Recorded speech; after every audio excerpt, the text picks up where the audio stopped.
The video recording may contain grab materials from the net and used for the sole purpose of information drive of Buhisan National High School, thus will not be released commercially.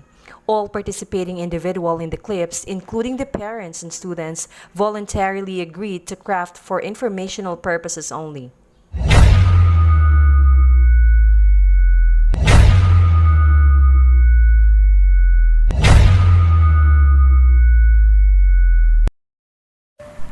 According to a published article, more than 1.5 billion students and young learners globally are affected by school and university closure due to the coronavirus disease 2019 or COVID-19 pandemic. Schools have remained closed for months and no one knows for certain when we will come out of the lockdown, as the pandemic shows no sign of slowing down anytime soon. In our country, the COVID-19 crisis has affected about 27 million learners, 1 million teachers and non-teaching staff, as well as the families of the learners. President Rodrigo Duterte, during his State of the Nation address, stated that, due to an availability of the vaccine, traditional face-to-face modality is not allowed. This school year, the Department of Education is offering a menu of alternative learning that includes online learning and offline methods. Modular distance learning is one of the distance learning methods preferred in some urban areas, like Buhisan National High School in Davao City Division. This school year, Buhisan National High School has almost 800 enrollees from grade 7 to grade 10. Based on the survey responses, the parents chose printed modular distance learning modality. Modular distance learning refers to the learning delivery that is in the form of individualized instruction where learners use self-learning modules or SLMS. In print format, the guidance of any members of the family or other stakeholders in the community as learning facilitator is very significant. In modular distance learning, the school trained the teachers, parents, and learners about the modular learning policies and direction to ensure that everyone is properly informed and guided. A series of webinars and orientation were done by the administration. Buhisan National High School teachers with Dr. Randy B. Alonzo, the principal has initiated Learning Action Cell on learning modality and discussed the preferred modality and its scope. Printed modular is one of the type of distance learning. This is one of the modalities allowed in this time of pandemic. These learning modalities utilize the printed materials being given to the learners for free that will serve as a self-learning module. Aside from the module, a learning activity sheets will also be provided as a supplementary learning materials. To the parents, no need to buy gadgets for your children. All you need to do is to commit that you will support your children by getting and returning the learning kit from the schools and guide them in accomplishing the task being given by the teachers. We come up with a decision to choose the printed modular distance learning modality through the result of the survey or the learner's enrollment and survey form.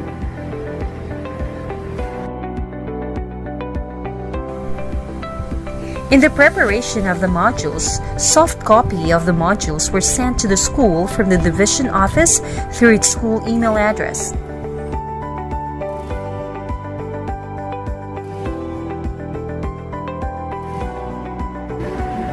We received the SLMs or the self-learning module soft copy through the school email sent by the LRMDS or the Learning Resources Management and Development System downloaded to its Google Drive, after which the soft copy will be given to each subject coordinator for the reproduction. Of course, there are challenges we encountered like slow internet connectivity, because in school, most of us teachers used our mobile data. But of course, the school is already applying for internet connection.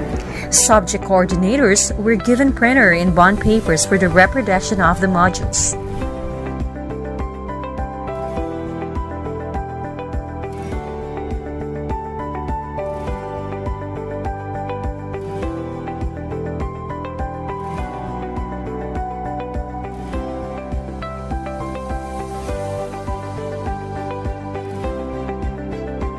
Our attitude plays a big part in our everyday lives and can affect how our life may turn out in the future.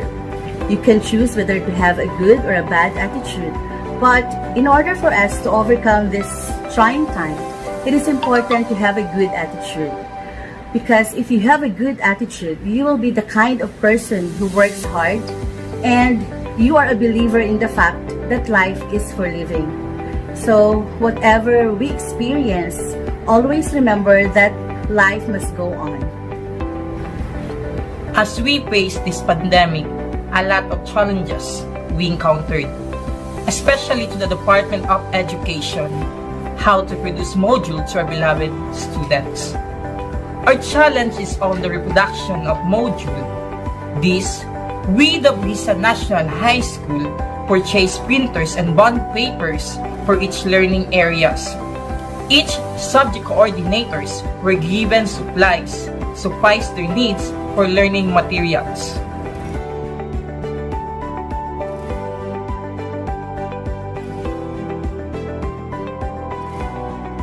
Self-learning modules that are K-12 compliant are developed following the ADM Learning Resource Standard. The modules were designed to give ample time for mastery and sufficient practice to ensure that the targeted most essential learning competencies are achieved.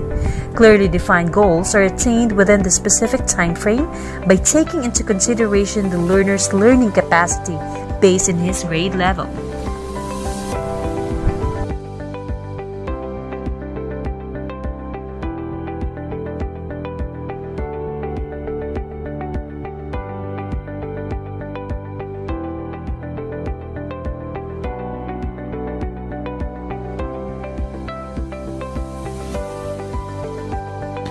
During the distribution and retrieval of module and other learning materials, the school will strictly adhere from the DepEd Memorandum No. 14, Series of 2020, also known as the Guidelines on the Required Health Standards in Basic Education Offices and Schools.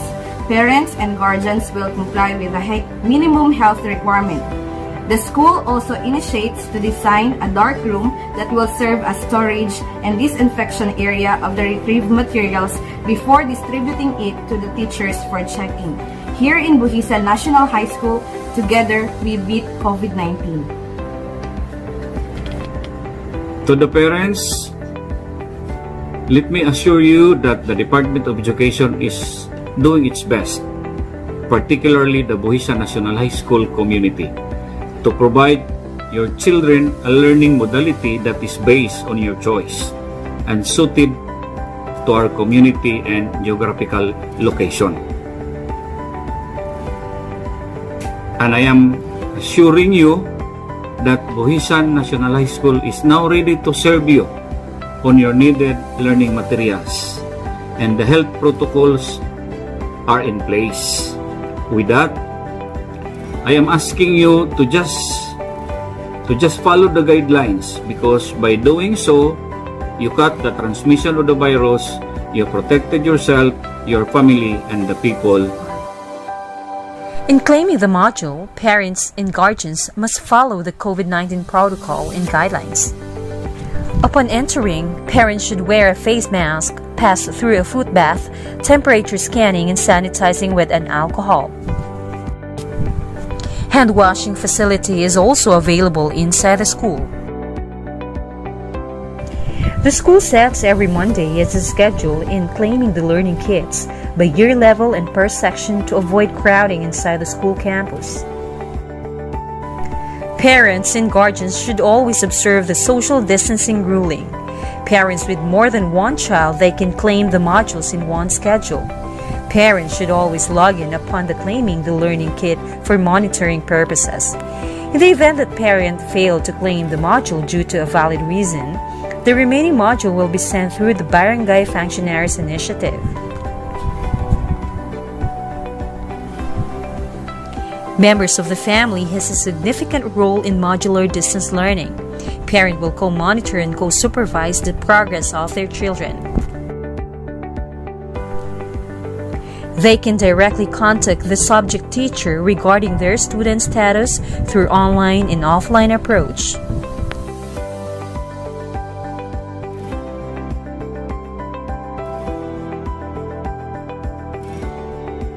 In Buhisan National High School, education must continue. Sulong Edukalidad. Sulong Edukalidad.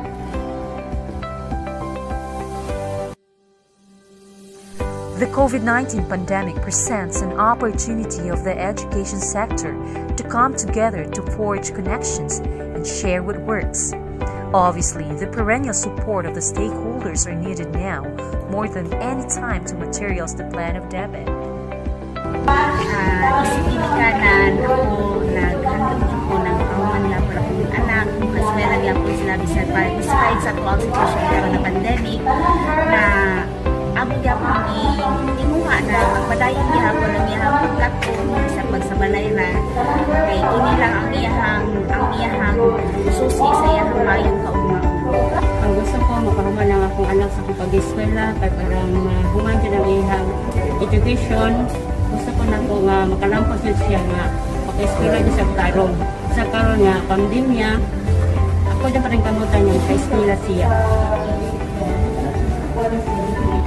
Bilang ginikanan sa ko sa akong baka estudyante labi na din sa National High School. Ako akong pagtinguha gayon na sila padayunon sa ilang pagtuon. Aron ang ilang kaalam dili ko putol o naa sila yung mga despite karon sa panahon sa COVID-19, bilang ginikanan kita mawat og paglaom kay ang kaalam manggod isod siya pudlon sa pagpatudlog sa mga maestra. Mas maayo gayud sa mga estudyante nga padayon ang ilang pag-eskwela.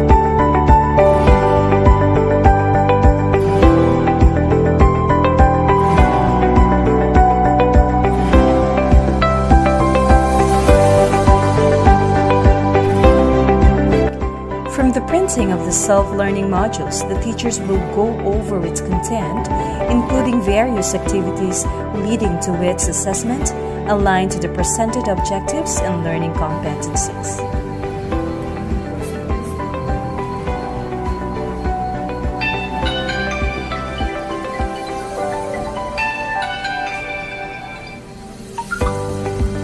Hello, good afternoon. Yes po, this is Ma'am Eileen Curato po. Is this po? Yes ma'am. Ako din yung advisor ma'am. Kasi ito po ma'am. Okay ma'am. Sige ma'am. Tanaw na ko sa itong module nun ha. Nasa inyong libugan. Okay, sa PE ma'am. Page. Okay, page. Page 14. Yes ma'am. Okay. Mani lang buhatin ma'am. Bali, kumita mo ka na magtimbang mo sa sa weight sa iyong anak ma'am. Yes ma'am. Nang ikuan yung timbang divided by height in meters. Measure po lang yung height ma'am. Yes ma'am. Okay ma'am. Okay. Yes ma'am. Opo. Tapos, after ma-divide ma'am, wala na siya ang result ma'am. Opo. Okay. Okay ma'am. So, imuhang tanawin sa table ma'am, asa siya na classification. Kung below 18.5, that is underweight. Kung 18.5 to 24.9, that is normal. Then pag 25.0, that is to 29.9, that is overweight. Opo. Then 30.0 and above, obvious na po siya. Opo. Opo. Yan po ang classification. Yung body mass, Opo. Okay. Sabtan ma'am? Okay po. Okay. Klaro na po. Salamat ma'am. God bless po. We go over the module both from the central office and division office. Then we craft the learning activity sheets to make the lesson more engaging and meaningful. Here at Buhisan National High School, we believe that learning never stops but grows even in this new normal scenario.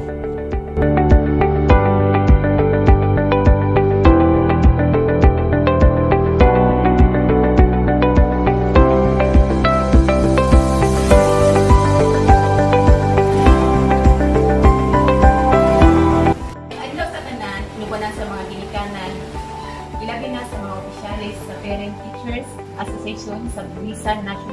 School, akong i-turn over kining among gamay tabang sa eskwelahan para sa pag-imprinta sa mga modules o gamit para sa safety sa tanan. In behalf sa principal na si Sir Randy Alonso, mubalang sa akong kabanang magtutudlo, ako is Brigada Eskwela Coordinator. Daghan kayong salamat sa inyong donasyon o sa makanunayong suporta sa eskwelahan para sa kalambuan o kaayuhan sa mga kabataan sa Buhisan National High School. Daghan kayong salamat. In Buhisan National High School, In Buhisan National High School, In Buhisan National High School, in Buhisan National High School, In Buhisan National High School, education must continue. Sulong edukalidad.